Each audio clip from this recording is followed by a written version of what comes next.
اټو د اروپאי اتحادیه ده. بل د عمران خان پر رابطه تاسو دا خبر وکړل چې هغه چې پاکستان کې یو همشموله حکومت یا ده. پاکستان په خپل ډېر ستونزې لري. خپل عمران خان د پاکستان ولس په رایه باندې نه راغلی. کوم انتخابات چې په تاجکستان کې کیږي، که چېرته هغوی په افغانستان کې خپل د خوښې نظام غواړي، په تاجکستان کې انتخابات چیرې دي؟ همدغه امام علي رحمانوف ده چې زه ځوان شوی یم، ماشوم یم، تر ننه پورې رحمانوف بیخي بدل نه شو. په پاکستان کې خلک د پاکستان عوام دا وایي چې دا اوسنی حکومت د پاکستان د فوج لاسپوڅی ده. تاسو د نورو ځپل کیږي هلته پښتانه په عموم کې د ټولو حقوق ځپل شوي دي. زه قومیت ته نه ځم، پښتانه ځپل کیږي که هر څوک ځپل کیږي. عموما د دغه اوسني نظام نه د پاکستان ټول ملتونه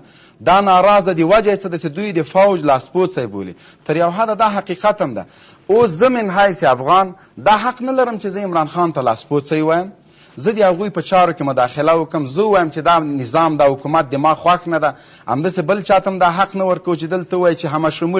همشموله که په دې معنا باندې وي چې ګاونډیان دې پکې خپل جاسوسان استازي ولري، دته موږ همشموله نه وایو. دا اوسنی نظام همشموله که چا خوښې که نه موږ ازادي اخیستې ده، حق لرو څنګه چې پاکستان حق لري چې ځان ته نظام وټاکي، هغه که دیموکراسي که د لارډ میکالي که هر قانوني د ځان دپاره خوښوي ټول ورته لبیک وایي. موږ هم دلته حق لرو. د موږ په نظام باندې د څوک دا نه وایي دا د ملایانو نظام ده، دا د سختدریزو نظام ده، یا ډېر یو نور پکې ورتیر شي، یو تکه بیخي د پګړیو والا نظام یې بولي. خپل د نظام په وړاندې د هیڅ چا مداخله نه منو. هر څوک چې وي هغوی د په خپل هیواد باندې فوکس وکړي، خپل د هیواد د عوامو د خلکو د مشکلاتو د حل لپاره د یو څه وکړي. پاکستان کې مشکلات دومره زیات دي، موږ پې باندې خبرې نه کوو. مخکې که دلته هر نظامو، اوس موږ متقابل احترام غواړو. که څوک راته احترام کوي، څوک غواړي د موږ د هیواد په خلاف باندې خاوره استعمال نشي، زموږ هم نه استعمالیږي. که څوک مو په هیواد کې مداخله کوي، موږ هم بیا حق د مداخلې لرو. تو ناظرین، پہلا پوائنٹ تو یہ ہے کہ یہ حکومت نے جس طرح میں نے کہا تھا اور جس طرح اطلاعات آ رہی ہیں کہ الیکٹرانک دھاندلی والی مشینوں کے مسئلے پر حکومت پیچھے ہٹ رہی ہے اور الیکشن کمیشن کو نرمی کا پیغام دے رہی ہے. اور شبلی فراز جو بڑے بڑے بولے وزیر ہیں اور بڑی بد تہذیبی کے ساتھ گفتگو کرنے کے عادی ہیں، آج تک میں نے ان کی کوئی پریس کانفرنس ایسے نہیں دیکھی جس میں انہوں نے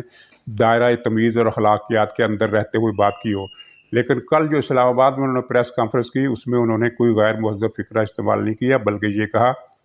کہ الیکٹرانک مشین کے مسئلے پر ہم اپوزیشن سے بات کریں گے اور ہم اس مشین کو تھوپنا نہیں چاہتے، مسلط نہیں کرنا چاہتے۔ یہ بڑے معنی خیز الفاظ ہیں، اس لیے کہ اب تک کے حکومت کے تمام وزیروں کا موقف یہ تھا کہ جو مرضی ہو جائے، دنیا کی ادھر کی ادھر ہو جائے، الیکشن ہوں گے تو اسی مشین کے تحت ہوں گے، یعنی تھوپ دی گئی ہے۔ اور پرسوں ہی شیخ رشید نے کہا تھا کہ الیکشن اسی مشین کے تحت ہوں گے جو ہم نے بنائی ہے، لیکن کل شبلی فراز کا یہ بیان جو ہے کہ یو ٹرن کا اشارہ ہے، اگرچہ اسی روز عمران خان نے تقریر کرتے ہوئے کہا کہ جو الیکٹرانک مشین کے مخالف ہے وہ ہمارے بدترین دشمن ہیں۔ ہم سے مراد ظاہر عمران خان کی ذات اور پی ٹی آئی ہے، اور اس میں کیا شک ہے کہ جو لوگ نہیں چاہتے کہ الیکٹرانک مشین استعمال کی جائے تو وہ عمران خان کی دشمنی ہے، کیونکہ اس مشین کے سہارے عمران خان جیتنے کا خواب دیکھ رہا ہے۔ تو اس عمران خان کے بیان کے ساتھ ہی یہ شبلی فراز کا یہ جو پریس کانفرنس میں اعلان ہے کہ ہم تھوپنا نہیں چاہتے، اور پھر یہ بھی کہا الیکشن کمیشن نے ہمیں کہا ہے کہ غلطیوں سے پاک الیکٹرانک مشین تیار کرو۔ اس کا مطلب یہ ہے کہ وہ سارا منصوبہ ٹھپ، کیونکہ جس عمران خان کے قریبی دوست کو اور شاید کاروباری کو تعلق بھی ہے، اس کو یہ مشین ٹھیکے پر دی جا رہی ہے۔ سننے میں آیا کہ وہ دبئی کی پارٹی ہے، ان کی اپنی جو سارا ایک نیٹ ورک ہے اس طرح کے لوگوں کا، تو اس پارٹی کو یہ ٹھیکہ دیا جائے گا۔ لیکن اگر الیکشن کمیشن کا حکم مانا جاتا ہے اور غلطیوں سے پاک مشین بنائی جاتی ہے، جس کا ظاہر ہے غلطیوں سے پاک مشین وہ تو نہیں ہوگی کہ جس کے اوپر آپ لیبل لگا دیں گے کہ یہ غلطیوں سے پاک ہے، اس کی گارنٹیاں، اس کے پورا پروسیس ہوگا کہ ہاں یہ غلطیوں سے پاک ہے، تو وہ دبئی والی پارٹی کو تو ٹھیکہ نہیں ملے گا۔ اور دوسری بات یہ کہ جو مشین غلطیوں سے پاک ہوگی، عمران خان کو اس کا کیا فائدہ؟ گویا کہ منصوبہ ٹھپ ہونے کا اعلان ہے۔ اور شبلی فراز نے یہ بھی کہا کہ مشینوں کی خریداری الیکشن کمیشن کا کام ہے، ہم نے تو اپنی طرف سے ایک اچھی مشین بنائی ہے اور اس میں پتہ نہیں کیا کیا خوبیاں ہیں، لیکن اوور آل شبلی فراز کا جو بیان کو بین سطور ہے وہ ہے سرنڈر کا، کہ الیکشن کمیشن کے معاملے پر وہ سرنڈر کر گئے۔ اس کی دو وجوہات ہیں۔ ایک وجہ تو بڑی کلیئر ہے کہ اس مشین کی اتنی مخالفت ہوئی ہے کہ اوپر والوں نے بھی عمران خان کو کہہ دیا ہے کہ اس منصوبے سے پیچھے ہٹ جاؤ، یہ منصوبہ تمہارے بس کی بات نہیں ہے، اس سے مسائل پیدا ہوں گے، اور ایسے وقت میں مسائل پیدا ہوں گے جب دنیا لائن اپ ہو رہی ہے پاکستان کے خلاف۔ یہ ایک الگ موضوع ہے، دنیا کس طرح لائن اپ ہو رہی ہے اور پاکستان کو کیا کیا مصیبتیں ہیں، کن کن مصیبتوں کا سامنا کرنا پڑ سکتا ہے آنے والے دنوں میں۔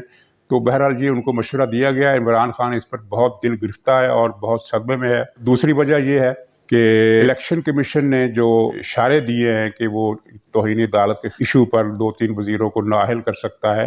اس مسئلے پر بھی حکومت ڈری ہوئی ہے، اور 10 ضمنی الیکشن کی رپورٹ کے مسئلے پر بھی ڈری ہوئی ہے۔ چنانچہ رابطے حکومت بھی کر رہی ہے اور اوپر سے بھی کہلوایا جا رہا ہے کہ آپ ہاتھ ہولا رکھیں اور حکومت کی باتیں مان لیں، حکومت کو ریلیف دے دیں، وہ الیکٹرانک مشین کے چکر سے باز آ جائے گی۔ تو یہ حکومت کا ایک اعتراف شکست ہے، بلکہ یہ اس کو شکست ہو گئی ہے۔ آنے والے دنوں میں وہ پھر سے کوئی پیترا بدل سکتی ہے، اس کا اعتبار نہیں ہے۔ اس کے لیے اپوزیشن کو بہرحال خبردار رہنا ہوگا، اور جس طرح کہ مولانا فضل الرحمان نے کہا ہے کہ انتخابی اصلاحات کے مسئلے پر مسلم لیگ کمیٹی میں بیٹھ گئی ہے، تو وہ ہمیں اعتماد ملے، کیونکہ ہم اس بات کے حامی ہیں کہ حکومت کے ساتھ کسی بھی سطح پر کسی بھی جگہ پر بیٹھا نہیں جا سکتا۔ یہ ایک اختلاف کا نیا نقطہ نکل آیا ہے، اگرچہ اصولی طور پر پی ڈی ایم کا یہی موقف رہا ہے، تو مسلم لیگ کو یہ وضاحت کرنی پڑے گی کہ وہ پی ڈی ایم کے فیصلے کے بغیر حکومت کی بنائی ہوئی کمیٹی میں کس طرح بیٹھ گئی۔ اگرچہ اس کمیٹی کا کوئی اجلاس ابھی طے نہیں ہو سکا، کوئی معاملہ طے نہیں ہوا، لیکن صرف اتنا ہوا ہے کہ پارلیمنٹ کا وہ مشترکہ اجلاس جس کا بڑا ڈھنڈورا پیٹا جا رہا تھا عمران خان کی طرف سے، وہ بیٹھ گیا ہے۔ وہاں بھی سرنڈر کر گئی حکومت کہ فی الحال پارلیمنٹ کا مشترکہ اجلاس نہیں بلایا جائے گا، بلکہ کمیٹی میں ڈیسائیڈ کیا جائے گا۔ لیکن کمیٹی میں کس طرح ڈیسائیڈ کیا جائے گا خود حکومت کو اب سمجھ میں نہیں آ رہا، یہ بات سمجھ میں نہیں آ رہی مشترکہ کمیٹی میں اپنا کیا موقف دے گی اور کن اصلاحات پر بات کرے گی اور کن اصلاحات کو واپس لینے پر تیار ہو جائے گی۔ یہ حکومت کی ایک بہت بڑی شکست ہے اوورآل، صرف مشین کے مسئلے پر نہیں بلکہ دیگر انتخابی اصلاحات کے مسئلے پر بھی۔ ناظرین، مریم نواز صاحبہ نے جو عدالت میں پیشی کے موقع پر جو بات چیت کی اخبار نویسوں کے ساتھ، اس میں ایک ضمنی طور پر خبر یہ ہے کہ عرفان قادر کو جو وکیل کرنے کا فیصلہ کیا گیا ہے اس کا تعلق اس بات سے ہے کہ انہوں نے جو اعلان کیا تھا کہ وہ کچھ نئے شواہد لانا چاہتی ہیں اور جس میں کچھ حضرات کی آڈیو ویڈیو ٹیپس شامل ہیں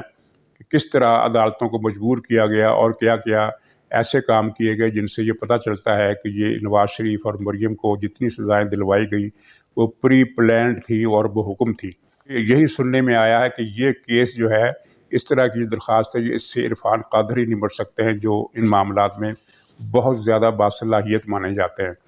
بہرحال اس موقع پر مریم نواز صاحبہ نے ایک تو بہت اہم بات کی کہ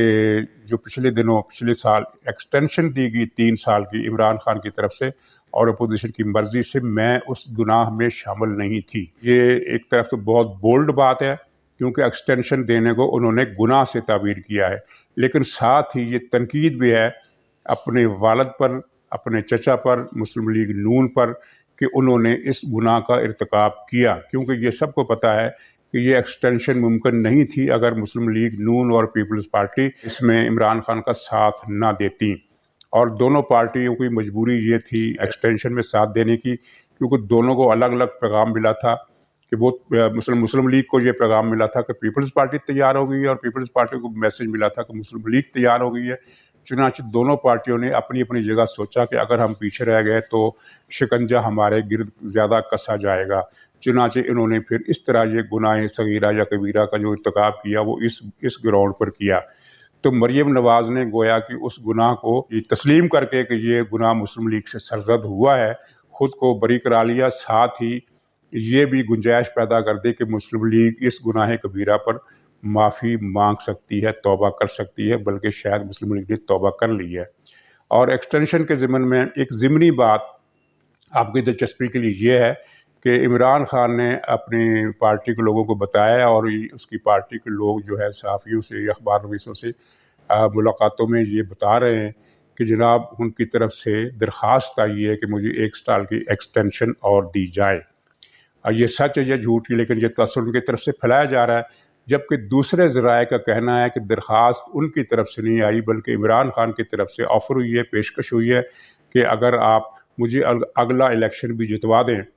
اور الیکشن کمیشن سے یہ فارم فنڈنگ کیس کا فیصلہ بھی رکوا دیں تو میں آپ کو 1 سال کی ایکسٹینشن دینے کے لیے تیار ہوں۔ یہ 2 متضاد اطلاعات ہیں، ان میں حقیقت کا مجھے علم نہیں ہے، اور لیکن میں یہ کہہ سکتا ہوں کہ جو بھی ہو عمران خان پھر چال چل رہا ہے، اور وہ صرف ایک طرف نہیں بلکہ دوسری طرف بھی اس نے ایک لارا دیا ہوا ہے، یہ لالچ دیا ہوا ہے کہ میں آپ کو نیا چیف بناؤں گا، آپ نے مجھے الیکشن جتوانا ہے۔ تو اس طرح کی باتیں ہیں۔ تو عرض یہ ہے کہ اس کا معاملہ بھی واضح کر دیا، کلیئر کر دیا مریم نواز صاحبہ نے کہ اب اسٹیبلشمنٹ بھی دھاندلی نہیں کرا سکتی، کیونکہ اس کے اندر سے اختلافی آوازیں اٹھ رہی ہیں،